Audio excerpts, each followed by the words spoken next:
Since the 1950s, Uganda Development Corporation has been at the helm of influencing industrial and economic growth through multi-sector investment. This has over time been affected with private sector partnership at times in areas that are not readily attractive due to capital intensiveness.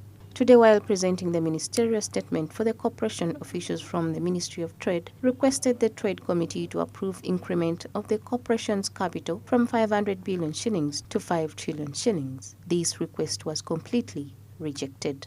Section 17(1) to 2 of the UDC Act is very clear. The share capital of UDC is only 500 billion. We cannot pass the supplementary that is already on the order paper.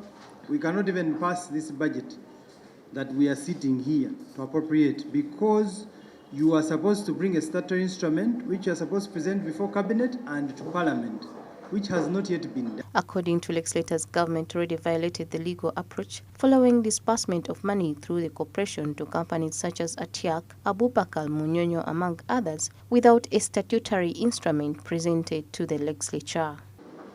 Just how much are the shares? How many shares do we have? Can the corporation secretary find us clearly how many shares we have in Atiak? Can we also have answers how many shares we have in Munyonyo? Clear. How can a shopkeeper not know the amount of stock she has? In UDC's 10-year strategy plan spanning all the way to 2030, government interest in particular investments such as Munyonyo Commonwealth Resort, Amber House Limited, among others, is to be taken up by the corporation. From the Trade Committee's observation, there is concern over UDC's continuous venture in non-profit-making companies. The Trade Minister, however, retaliated, telling MPs that the corporation is not a profit-making entity. To tell you, Mr. Chairman, UDC is not a profit-making organization. Looks like UDC